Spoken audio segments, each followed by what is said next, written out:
Straight ആയിട്ട് വെക്കാം. ഇതിന്റെ എൽബോ സ്ട്രൈറ്റ് അല്ലേ? എന്നിട്ട് നമ്മളിതിങ്ങനെ ഇന്റർലോക്ക് ചെയ്ത് വെക്കാം. ഈ കൈ കൊണ്ട് നമ്മൾ ഇങ്ങനെ രണ്ട് പേരുടെ ഇങ്ങനെ വെച്ച് ഞാനിങ്ങനെ ഇന്റർലോക്ക് ചെയ്യും. അപ്പോൾ എന്നിട്ട് ഞാൻ ഇങ്ങനെ പ്രസ് ചെയ്യാന്ന് പറഞ്ഞാൽ നല്ല ഫോഴ്സ്ഫുള്ളി ഇങ്ങനെ ബാക്കിലേക്ക്, അതായത് ഇവിടുത്തെ നെഞ്ച് ഒരു 1.5-2 ഇഞ്ച് താഴേക്ക് പോകണം. അത്രയും ഫോഴ്സ്. ഇതിന്റെ റിപ്പ് പൊടിക്കാനും കുഴപ്പമില്ല, ഇതിനെ രക്ഷിക്കാന്നുള്ളതാണ് ആ സമയത്ത് നമ്മുടെ ഉദ്ദേശം. മനസ്സിലായി? അപ്പോൾ അങ്ങനെ നമ്മൾ റിപ്പീറ്റ് ചെയ്യും. 15 to 30 സൈക്കിൾസ് നമ്മൾ റിപ്പീറ്റ് ചെയ്യും. എന്നിട്ട് 15 സൈക്കിൾസ് കഴിഞ്ഞിട്ട് നമ്മൾ അപ്പോൾ ഇങ്ങനെ ഓൾറെഡി അൺകോൺഷ്യസ് ആയിട്ട് ഇവിടെ കിടക്കുന്ന ആൾ ശ്വാസം വലിക്കില്ല. ശ്വാസം വലിക്കാൻ വേണ്ടി ഒരാളും കൂടി അസിസ്റ്റ് ചെയ്യണം. ഒരാൾ അസിസ്റ്റ് ചെയ്ത് നമ്മൾ ഇതിൻ്റെ തല ഇങ്ങനെ നേരെ ഇങ്ങനെ വെക്കുമ്പോൾ നമുക്ക് ഇതിൻ്റെ എയർവേ കാണാൻ പറ്റും. എന്നിട്ട് നമ്മൾ ഇതിൽ കൂടെ നമ്മൾ ആംബു ബാക്കൊക്കെ കൊടുത്ത് നമുക്ക് നമ്മുടെ ആംബു ബാക്കൊന്നും ഇല്ലെങ്കിൽ നമുക്ക് തന്നെ മൗത്ത് ടു മൗത്ത് റെസ്പിറേഷനൊക്കെ കൊടുക്കാം.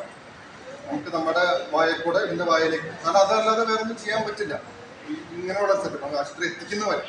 അപ്പോൾ ആ സമയത്ത് നമുക്ക് വായിൽ കൂടെ ശ്വാസം കൊടുക്കാം. പിന്നെ അഗെയിൻ റിപ്പീറ്റ് ചെയ്യാം.